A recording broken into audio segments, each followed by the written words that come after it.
Now, since I just did a video on how I got to be an atheist, I've had a couple of people ask me about my online activism in general, and the history of Bitchspot in particular. So yeah, why not? Let's do a little trip down memory lane. Now, you have to remember that I've been doing this for a long time. I probably gave up Christianity in the early to mid 80s, which means I've been an atheist for 30 years or so, and during that time, I've been somewhat of an activist, or at least a general pain in the ass. So, how did I get here? Well, let's set the Wayback Machine, Sherman. So, as should be painfully obvious, I've been doing this since long before the internet existed. I've been online, or whatever passed for online, since the dial-up BBS days of the late 70s. So, discussion forums and the like, even when you had to call each individual BBS to check out what they were saying, in the days before Fido and other networking systems. In fact, I ran one of the earliest Fido-enabled BBSs back in the day. But it was all very slow, at least a 2-day turnaround for any conversation you were having, so you had lots and lots of time to think about what you were going to say next.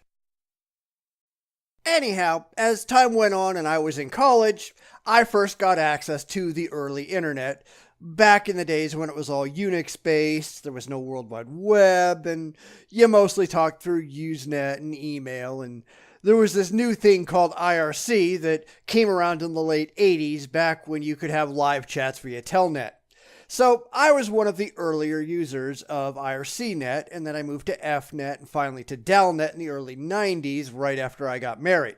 So when I got there, I and a couple of other people, we'd hang around in this channel called, appropriately enough, Atheism, which, over time, got to be the biggest channel in all of Delnet, bringing in more than 200 people every night, which, back in those days, was phenomenal.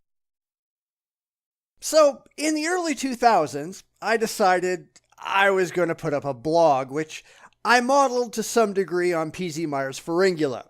And this is before he went full SJW retard, but that's also what wound up killing my involvement on IRC. Because the people who wound up taking over atheism, through some pretty nefarious means I might add, suddenly decided that picking on poor defenseless theists and attacking their beliefs, well, that just wouldn't do.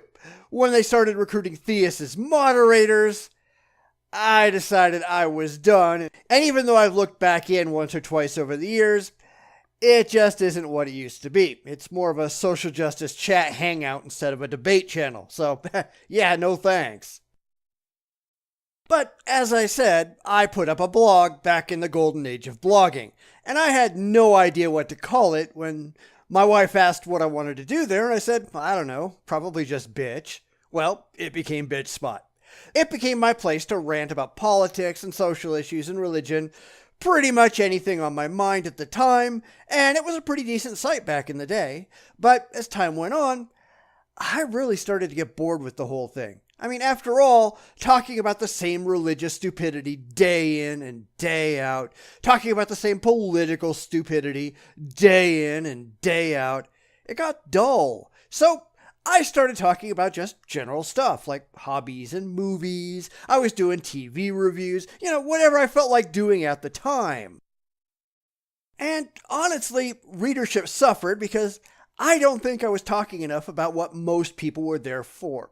So I wound up saying, all right, I gotta do something. So I split it into 3 separate blogs, one for religion, one for politics, and one for all of my fanish fluff stuff. But I figured that the damage was already done and readership fell, and frankly, it all started to feel more like a job than something I did for fun. And when my hosting company exploded into a mess of viruses that completely corrupted all of my saved backups, I said screw it and I just took it down.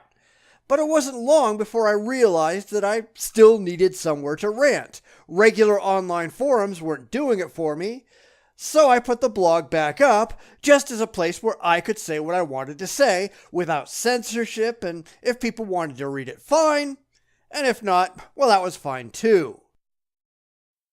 I mean, I don't know exactly how long it's been back up, probably 6 or 7 years now, but I post what I want to post, when I want to post it. I talk about politics and religion on one blog and all my TV and movie reviews and hobbies and stuff on the other one. But they're still limping along, and at the moment, Bitchspot has over 1,600 articles posted. But at one time, I had some friends over on Twitter, and podcasting was a big thing, and I started to complain that most of the atheist podcasts out there were very heavily left-leaning. I spent a lot of time on these so-called atheist podcasts, fast-forwarding through the liberal stupidity, and I was kind of sick of it. So a friend of mine who was also a conservative and we put together a podcast that would come to be called the Bitchspot Report, and it ran for 130-ish episodes with a number of different co-hosts. But it was a lot of work to produce a 90-plus minute podcast every single week, and as life started to get in the way for myself and my co-host, we eventually decided to shut it down because we just didn't have the time for it.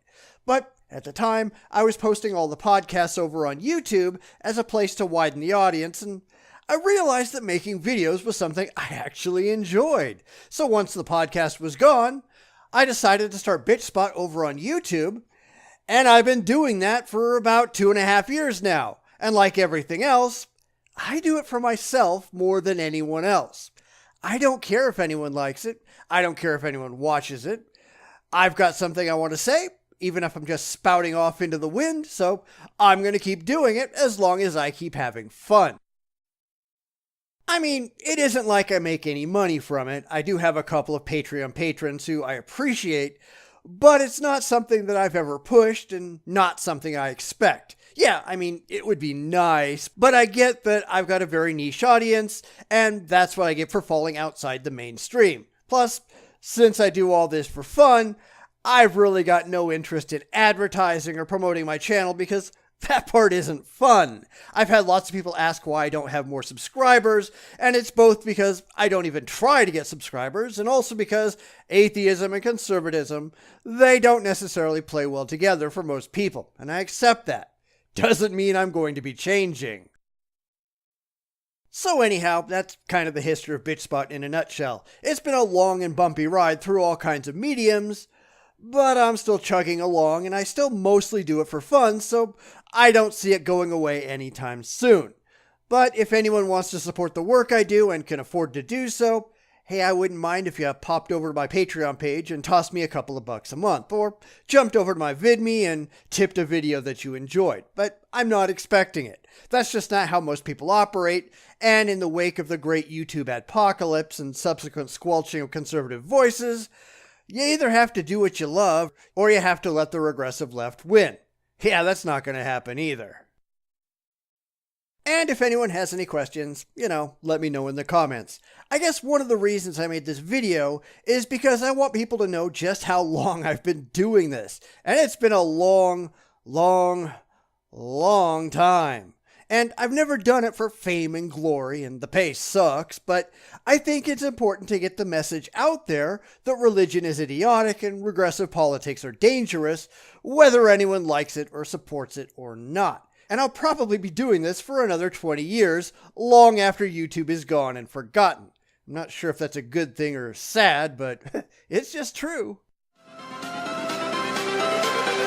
Everything changes.